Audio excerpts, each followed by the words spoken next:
What's your name and where do you come from? I'm WarrenSpector. I'm the General Manager and Creative Director at Junction Point Studios, a division of Disney Interactive Studios in Austin, Texas. Now, here we are in Austin, Texas. It's beautiful, it's sunny, it's South by Southwest. Why were you at South by Southwest? I'm here at South by Southwest because it's a great opportunity to reach a very large and diverse audience of people outside the world of gaming, frankly, which is something we don't often get the opportunity to do in game development. This is very true, and I was going to ask you about this. Do you think that this is a place for games developers? Not Austin, because obviously it is, but South by, especially considering how close it is to the Game Developers Conference next week. Yeah, it's a little strange that South by Southwest is a week before GDC, but again, I almost see that as an advantage. We talk to each other all the time. We're a very insular community where we all know each other. So the opportunity to talk to bloggers and tweeters and guys who are thinking about tech culture, it doesn't come along every day, so you have to take advantage of that. And of course, the relationship between web and games hasn't always been, hasn't necessarily been a marriage made in heaven, has it? No, it hasn't been a marriage made in heaven. In fact, I think I'm one of the combatants who are driving the games and web apart. But there's no denying that they are coming together, and to try to deny it would be foolish. So I have to understand all of these people here, and I hope they understand me a little bit. Well, what's interesting is that your panel that you've just finished was about games, and it was in the biggest ballroom, and it was three-quarter full, which was very, very impressive. So it seems that the people here are willing and eager to consume information about games. Well, I think people see games as a growth opportunity. Yes, it's true that two folks in a garage can create a website or a blog or make a name for themselves as tweeters, but the fact is, games really are a growth business at a time when there aren't many of those around.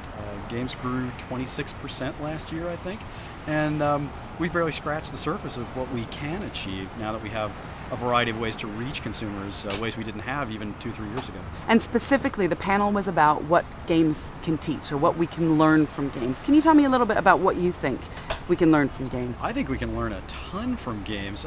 For one thing, games are very good at teaching process, if that's what you want to do. We can walk you through the steps required to do a specific thing. I think, frankly, that's one of the least interesting things we do, but we do it well.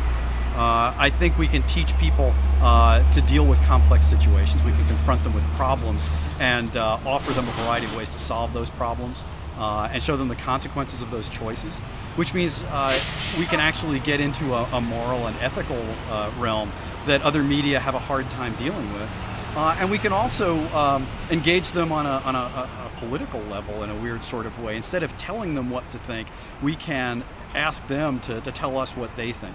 And so we can collaborate with our players, and we learn something by watching how they play as much as they learn from playing our games. You mentioned in the panel that games are a unique medium because they allow people the opportunity to walk in another character's shoes, and that's very powerful. But at the same time, some people might argue that, particularly given the idea of learning in games, which is what you were talking about, it's dangerous to suggest that people can learn from games because the consequences that they may learn things that we don't want them to learn, or there's the controversy surrounding games. There's certainly controvery around games. I mean, we are still, even though we've been around for 20 plus years, we're still the medium that the grown-ups don't get, right? And so there's a lot of fear around games, which I think is kind of silly at this point. But that is a problem that time is going to solve.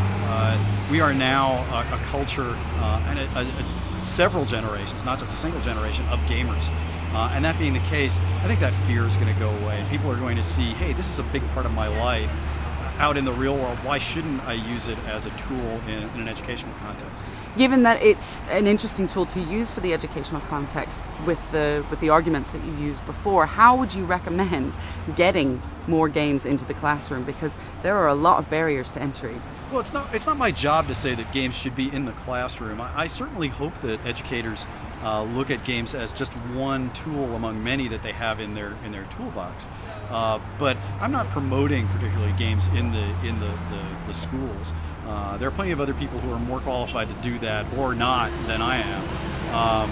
I just think we shouldn't ignore the educational possibilities of games wherever you experience them. They are about problem solving, and they are, in a multiplayer context, about cooperation. And they are about collaboration, which are all things that we need in the 21st century to survive and succeed. Excellent. Thank you very much.